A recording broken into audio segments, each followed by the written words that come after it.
I was asked to make a video on how to make nougat on the stovetop.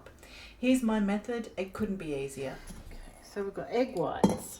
We've got toasted almonds, but I haven't toasted the pistachios because if you toast pistachios, that beautiful green disappears, and I don't think it does anything to add to the flavour. But if you can toast your almonds, they always taste nicer for this if they're toasted. In here you can't see, but I've got sugar and I've got my honey weighed out. I've got black cherries because I don't have any red. 2 egg whites, and I'm going to use a little bit of sugar. So the first thing I'm going to do is I'm going to start whipping my egg whites, and I'm going to get that happening.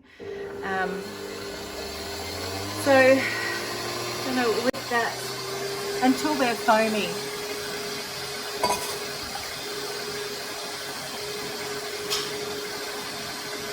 Okay, in the meantime, I'm putting my rice paper shiny side down in my silicone tray. I prefer silicone because it comes out easy and you don't have to do anything to it. Okay, so I've let that go for a couple of minutes, and that's what it looks like when it's foamy. So now I'm going to pop it back on again, and I'm going to add a couple of tablespoons of caster sugar. We'll just add those, and I'm going to whip it up until they're sort of like soft peaks. Then I'll set it aside and get on with making the syrup. So there are 2 ways to do this. One way is to add the sugar to one pot and the honey to another and bring them both to the right temperatures. The other way of doing it is to add them all to one pot, but what you've got to do is you've got to cook them out until they reduce.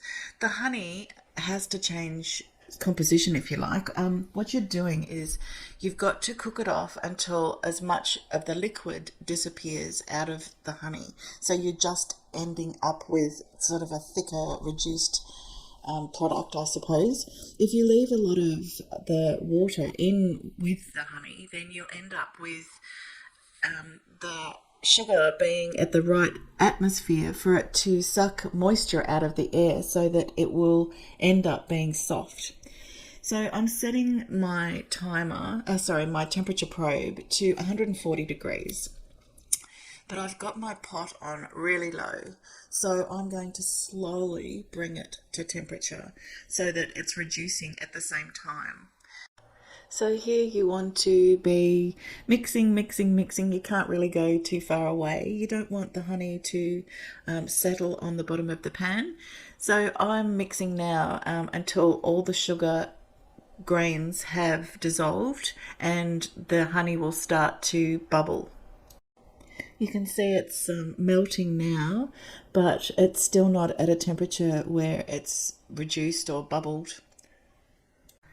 Okay, so now it's at a temperature where it's starting to bubble away, and this is where it's reducing.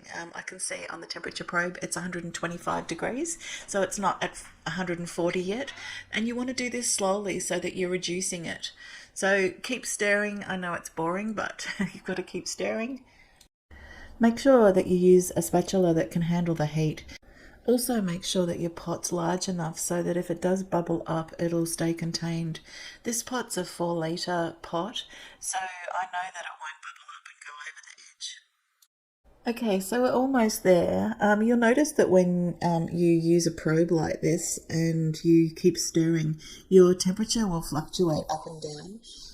That's because in some spots it's hotter than others. So I've just got this to 140.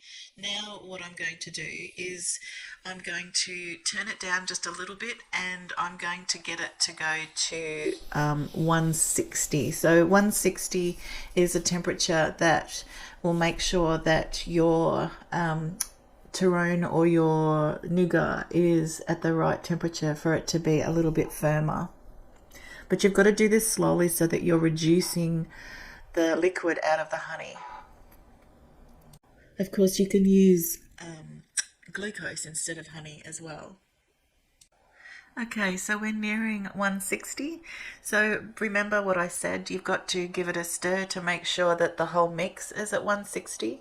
and that should be reduced nicely now. I probably took at least 10 minutes to get from 150 to 160, but I turned it down lower. So I just wanted to drive off any extra liquid. Okay, so we're just going to set this aside for a few minutes just to drop it down in temperature. Just, I don't know, maybe 5 minutes or so. Now coming back to our egg whites, we're starting to whip them up a little bit more, and we're getting our syrup and we're going to pour it down the side of the bowl, not onto the whisk blades, otherwise you'll make a mess.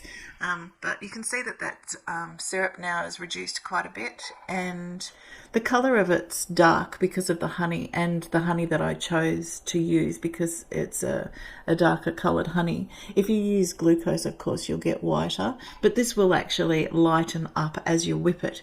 The air in it makes it whiter. So slowly add that in and whip as you go.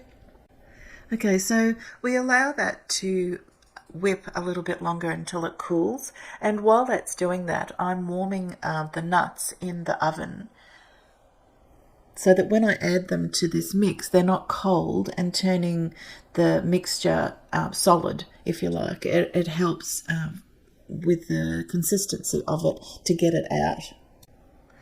Okay, so I'm adding the warm nuts to the mix now, and my cherries. Now, when you mix this in, it should be firm. The more you mix, the firmer it gets. So if it's really soft, then you're going to have a soft nougat. If it's really quite firm, then you'll have a firm one. So this is starting to stiffen, as you can see. And now I'm going to add it to my tray. I've talked about sugar being a humectant in Bake Club and I think the cookie course. So what it does is if you get it at the right atmosphere, or you get it at the right composition, it will actually draw moisture from the air. So we want to make sure that we've got this at the right temperature before we actually do all this. If it's not at the right temperature, then you're not going to end up with a firm nougat. And it's all about getting that soft ball or hard crack stage of your sugar. So spread it out as best you can, and you can give it a wrap on the bench if that helps. And then we're going to add the rice paper on top. So shiny side up this time, and I find that if you just fold it and crease it at the edge, it'll just snap. So it's pretty easy to use. Now, once you've got your rice paper on top, press it down quite firmly, and you leave it on the bench until it sets, and that'll take probably about 3 hours to do that.